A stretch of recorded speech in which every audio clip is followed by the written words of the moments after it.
Lord's engineering college Hyderabad का वाहिद मुस्लिम minority institution. पिछले साल 200 से ज्यादा स्टूडेंट्स को मिली है यहाँ पर बड़े कंपनीज में प्लेसमेंट, जिनमें सबसे ज्यादा सालाना 13 लाख रुपए की सैलरी भी मौजूद है। एडमिशन्स और डिटेल्स के लिए नंबर्स पर कांटेक्ट करें। अस्सलाम वालेकुम नाज़रीन, आइए नज़र डालते हैं आज की अहम खबर पर। आज की हमारी ये खबर है बिहार से। एक बिहारी 100 पे भारी। खैर, एक बिहारी 100 पे भारी हो तो फिर वहाँ पर हैदराबादी लोग क्या करेंगे और क्या नहीं करेंगे, ये आने वाला वक्त बताएगा।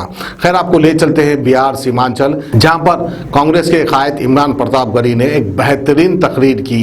वो तकरीर का नज़ारा हम आपको दिखाते हैं। फिर आने वाले वक्त में हम आपको ये भी बताएंगे कि कौन सी पार्टी की वहाँ पर हुकूमत बनेगी, कौन सी पार्टी की हुकूमत नहीं बनेगी। यूँ तो गोदी मीडिया जो है हमेशा बीजेपी और नीतीश कुमार की हुकूमत बनने का दावा कर रही है, लेकिन पब्लिक सर्वे कुछ और ही बता रहा है। तो आने वाले वक्त में हमें पता चल जाएगा कि बिहार में किसकी हुकूमत बनेगी। तो आइए आपको ले चलते हैं बिहार सीमांचल और इमरान प्रतापगढ़ी की ये धुआंधार स्पीच हम आपको दिखाते हैं। कहता है कि आइए मुझसे बात करिए, मैं बताऊंगा कि मैं कहां कहां खड़ा था। अरे मैं खड़ा था शाहीन बाग में 90 साल की बिल्किस दादी के साथ। मैं खड़ा था गया के शांति बाग में, मैं खड़ा था पटना के सब्जी बाग में, मैं खड़ा था टोक राजस्थान के मोती बाग में, मैं खड़ा था केरल के कन्नूर में, मैं खड़ा था आपके घर से हैदराबाद में 400 मीटर की दूरी पर जो कुली कुतुब शाह स्टेडियम है उसमें भी मैं खड़ा था। मैंने वहां भी सभा की थी और उस सभा का इनाम आपने अपनी हुकूमत से मुझे क्या दिलवाया था। बिहार वालों, आज बता रहा हूं आपसे, मेरे खिलाफ मुकदमा कायम करवाया तेलंगाना की केसीआर हुकूमत ने। मेरा जुर्म उस मुकदमे में क्या लिखा गया है पता है आपको? ये लिखा गया है कि इमरान प्रतापगढ़ी ने हैदराबाद में ये खड़े होकर पूछा कि हैदराबाद में कोई शाहीन बाग क्यों नहीं है। ये जुर्म था मेरा। हाँ, मैं यहाँ खड़ा होकर आपसे पूछ रहा हूँ असदुद्दीन साहब कि आप सीमांचल में कह रहे हैं कि मजलिस के कारकुन पूरे हिंदुस्तान में एहतजाज कर रहे थे। तो मैं आपसे पूछता हूँ कि जब हिंदुस्तान के हर शहर में शाहीन बाग थे, जब अररिया में भी एहतजाज हो रहा था, किशनगंज में भी हमारी माएं बहनें बैठी थी शाहीन बाग बना करके, तो मुझे जवाब दो कि आपके हैदराबाद में जब हमारी बहन बेटियां बुर्के में निकल के एहतजाज कर रही थी तो आपके दोस्त केसीआर की पुलिस उन्हें उठा ले जाती थी थाने और बुर्का नशीन बहनों को 12-12 घंटे थाने में बिठा के उन्हें तब छोड़ा जाता था। आप सीमांचल में आके कह रहे हो कि एनआरसी का आंदोलन हमने किया। क्या हो वैसी साहब, मैं गया था आपके यहाँ तो मेरे ऊपर मुकदमा कायम करवा दिया। ओवैसी साहब के हैदराबाद पुलिस ने मेरे ऊपर कहा कि आपने ये क्यों कहा कि हैदराबाद में कोई शाहीन बाग नहीं है, इसलिए आप पर भड़काऊ भाषण का इल्जाम है। और आप सीमांचल में आके लोगों से कह रहे हैं सीए एनआरसी। अरे सीए एनआरसी में जबरदस्ती क्रेडिट लेकर के वोट मत मांगिए। सीए एनआरसी में तो तेजस्वी भी खड़ा था, सीए एनआरसी में तो तेज प्रताप भी खड़ा था, सीए एनआरसी में राजघाट पर राहुल गांधी, प्रियंका गांधी, सोनिया गांधी, डॉक्टर मनमोहन सिंह भी 3 डिग्री टेम्परेचर में बैठे थे, मैं उनके साथ बैठा था। लेकिन वो एनआरसी के नाम पर, सीए के नाम पर वोट नहीं मांग रहे हैं, लेकिन आप मांग रहे हैं। भोले भाले मुसलमानों के जज्बात से खेलने की कोशिश मत करिए। सीमांचल के लोग भोले जरूर हैं, बेवकूफ नहीं है। ये बिहारी है, एक बिहारी सब पर भारी। इतना झूठ क्यों बोलते हैं? वो ये क्यों कहते हैं कि कोई एनआरसी और सीए में खड़ा नहीं था? अरे इमरान प्रतापगढ़ी ने सीए एनआरसी में हिंदुस्तान में 63 जगह सभाएं करी हैं। 63 जगह सभाएं करी हैं। मैं इमरान प्रतापगढ़ी हूं, मैं अररिया भी आया था, आप गवाह हैं। आया था कि नहीं आया था? आया था।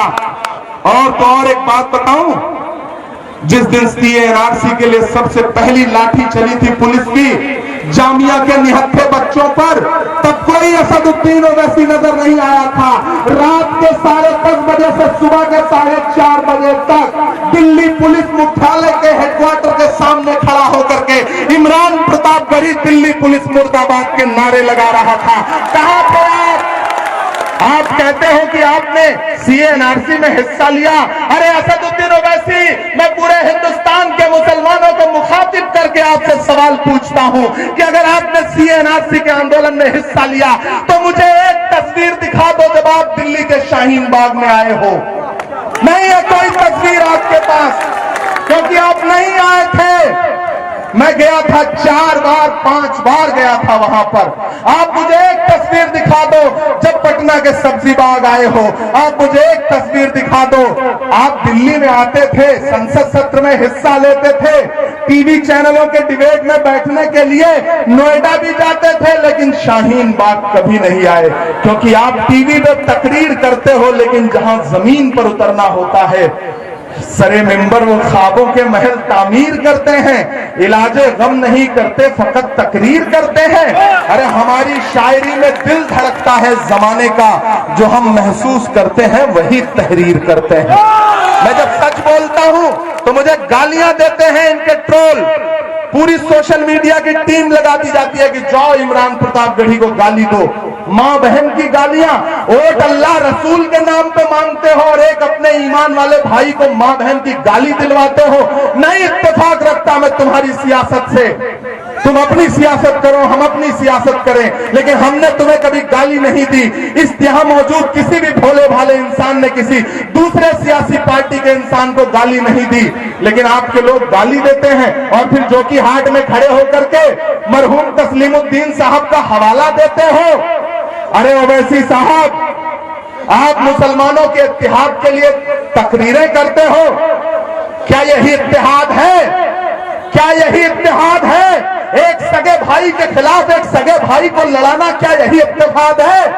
मुझे बताओ, क्या यही इत्तेहाद है? क्या यही एकजुटता है? सरफराज आलम के सगे भाई को सरफराज आलम के खिलाफ चुनाव लड़ा देना, क्या यही इत्तेहाद है? ये तो सीधे सीधे बीजेपी को जितवाने की साजिश है।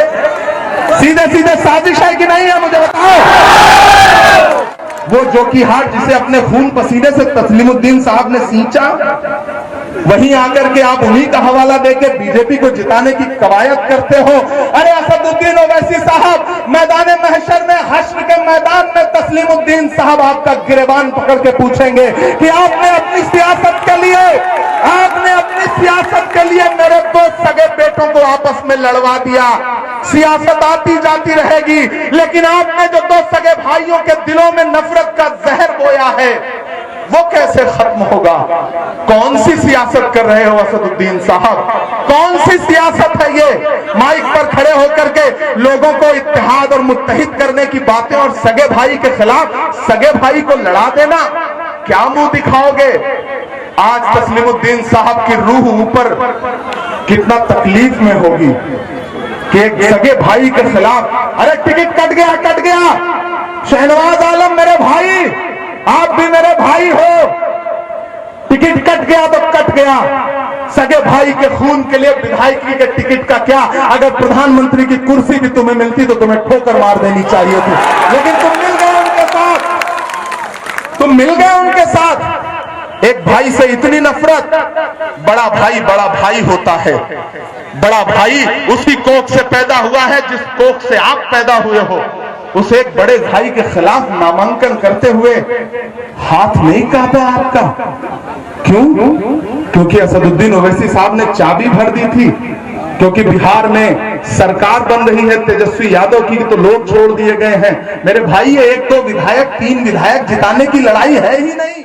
A1 टाउनशिप की एक और नई पेशकश, जहांगीर पीर दरगाह से 2 किलोमीटर पहले मल्टीनेशनल कंपनीज के करीब, जो कि बिल्कुल आबादी से लगा हुआ, बेंगलोर हाईवे से सिर्फ 5.5 किलोमीटर, बीटी रोड से लगा हुआ, तमाम डेवलपमेंट के साथ 5,50,000 में 100 गज का प्लॉट। A1 टाउनशिप में आपका ये छोटा सा इन्वेस्टमेंट आपका और आपके बच्चों का मुस्तकबिल बदल सकता है। आज ही तशरीफ लाएं और A1 टाउनशिप के इस प्रोजेक्ट से फायदा उठाएं। Office at pillar number 235, opposite fisheries department, Rajendra Nagar, Hyderabad.